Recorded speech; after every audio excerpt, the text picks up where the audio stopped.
Before attempting to create any takeoff, be sure to set the scale in the drawing. For more information on setting the scale, see the Setting Scale video. The Beam tool in PlanSwift speeds up calculating the beams and headers needed for a job. Start by clicking the drop-down list under the Segment tool icon and then select the Beam tool. The Properties window opens. In this example, let's use the Beam tool to take off all the door headers in this building. In the Name field, enter a name for the item. I'll use 2x10 Southern Yellow Pine number 2 because that's the material used to build the door headers. Next, you can set a pitch. Use this option if you're using the Beam tool to take off rafters. My door headers are flat, so I don't need pitch in this example. The Plies field multiplies the length of your takeoff. The headers contain two 2x10 boards laminated together. So in the Plies field, I will enter 2 to pick up both required boards. Next, you can set a color and fill type to differentiate the takeoff from others on the screen. The Length Calculation field allows you to round up to the nearest foot or nearest 2 feet to help you calculate the correct product lengths you need to order. The Bearing field helps account for overlap that you need but don't necessarily want to take off. For instance, I'll use the door openings to take off the headers on this plan, but those headers need to be slightly wider than the opening.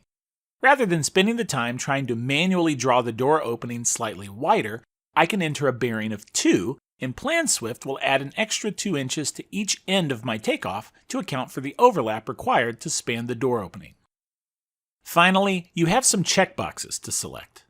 The Show Labels checkbox displays the segment name, the number of plies, and the length of the segment on the plan. Show Plies adds the word ply to the label. Selecting Create List adds a note on screen which lists the lengths of each beam segment, which is helpful if you don't want to clutter up the screen with a bunch of individual labels. Selecting Generate Parts adds additional details to the Estimating tab. Click OK to begin drawing your beams. Now, click a beginning and ending point for each header or beam. Notice how PlanSwift automatically extends the line to the distance specified for the bearing. Here's another example of the same takeoff, but with the length calculation set to 2 feet.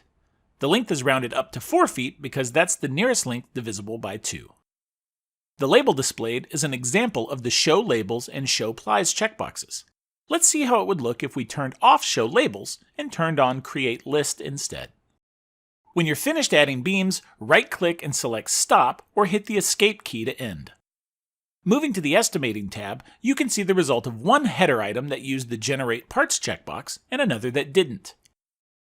Expanding on the beam that did not use Generate Parts reveals the only option is a line labeled Beam Legend. Double-clicking the Beam Legend line allows you to edit the text properties of the note created by the Create List checkbox. Expanding the beam with the Generate Parts checkbox reveals additional details. Each segment of takeoff is added to the grid, making it easy to know which cuts may be necessary to create each header. The plies display under the Quantity field, and you can assign a price as well.